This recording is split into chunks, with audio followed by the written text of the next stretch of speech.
Materi kita pada hari ini adalah berkaitan tentang menyajikan gagasan melalui artikel. Ya, gagasan itu artinya bisa opini, ya, bisa pendapat, ya kan, mengenai sesuatu hal, bisa ilmu pengetahuan ataupun bisa melalui berita. Ya, jadi gagasan ini disampaikan melalui artikel. Nah, ini pelajaran bahasa Indonesia. Ya, dan kemampuan yang harus dimiliki oleh setiap peserta didik.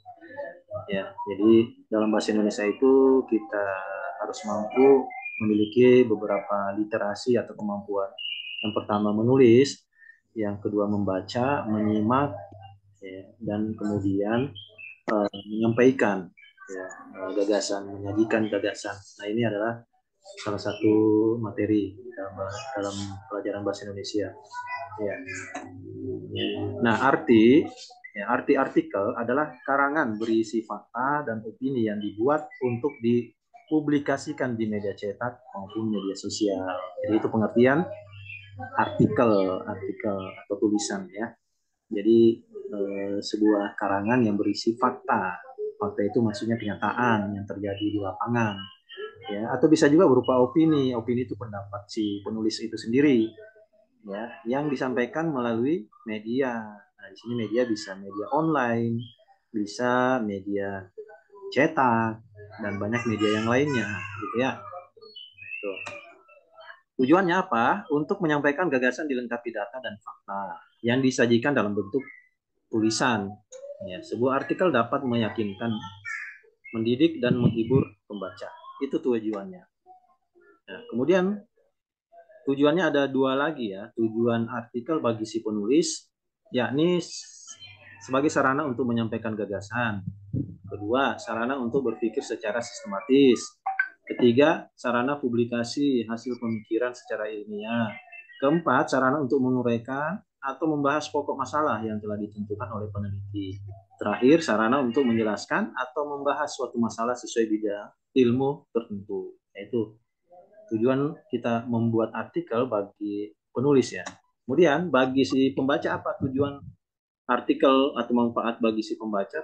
Pertama, sarana mendapatkan pengetahuan dan informasi. Kedua, sarana untuk mengedukasi atau mendidik, ya. Kemudian ketiga, sarana hiburan bagi pembaca. Itu. Kemudian ciri-ciri artikel apa? Nah, ciri-ciri artikel itu ada beberapa, ya. Pertama, isi tulisan dalam artikel didasari oleh fakta. Ya, jadi harus didasarkan oleh kenyataan yang terjadi di lapangan, ya. Artinya seluruh tulisan dalam artikel merupakan kejadian yang nyata dan bukan sebuah rekayasa penulis maupun mitos. Tuh. Ciri berikutnya bersifat faktual dan informatif. Artinya bersifat atau berdasarkan kenyataan dan mengandung kebenaran, ya, serta informatif yang berarti memberikan informasi berdasarkan hasil penelitian yang dapat dipastikan kebenarannya. Itu ciri-cirinya. Ciri yang ketiga, mengandung opini bisa juga atau gagasan yang subjektif. Ya, jadi artikel ditulis berdasarkan gagasan atau opini penulisnya. Akan tetapi pemikiran tersebut dilandasi oleh fakta, hasil penelitian maupun teori. Jadi kita tidak mengada-ada, gitu ya. Opininya tidak mengada-ada, ada argumentasinya. Itu. Keempat, artikel ditulis secara singkat, padat, dan jelas. Ya, jadi agar mudah untuk diterima si pembaca. Jadi harus tulisannya itu komunikatif, tidak bertele-tele, dan harus ringkas, gitu ya. Kelima, penulisan artikel dibuat dengan sistematis. Nah, ini penting. Ya, sistematis maksudnya runut, gitu ya. Jadi bagian-bagian tertentu ditulis secara sistematis sehingga pembaca dapat mengerti isinya dengan mudah. Nah, struktur artikel atau bagian-bagian yang membentuk sebuah artikel, yang pertama ada pernyataan pendapat, gitu ya, biasa tesis, ya. Ya, misalnya bagian pada struktur artikel ini berisi uraian aktual yang penting untuk dijadikan pijakan pembahasan di dalam artikel. Ya, kedua ada argumentasinya. Ya, artinya berisi permasalahan yang coba dibahas yang akan dikupas secara faktual dan informatif. Ketiga, pernyataan ulang atau reiterasi. Jadi bagian yang terakhir ini berisi kalimat kunci yang merangkum pembahasan ke dalam bentuk simpulan.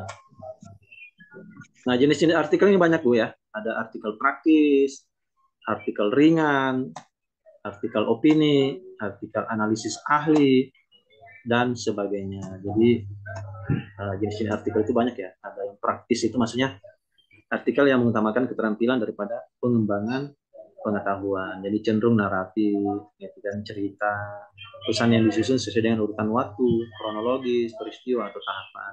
Kalau artikel ringan, itu masalah yang ringan dan tidak butuh pemahaman yang mendalam. Biasanya penulis mengemas artikel dengan humor, dengan bercanda, memberi kesan menghibur pembaca, tapi isinya tetap informatif.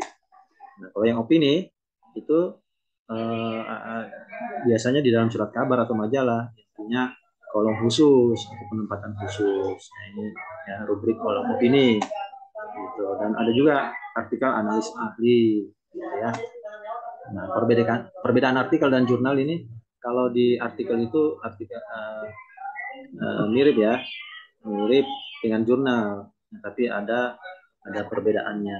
Nah, nanti tugas berikutnya buat mencari perbedaan antara artikel dan jurnal.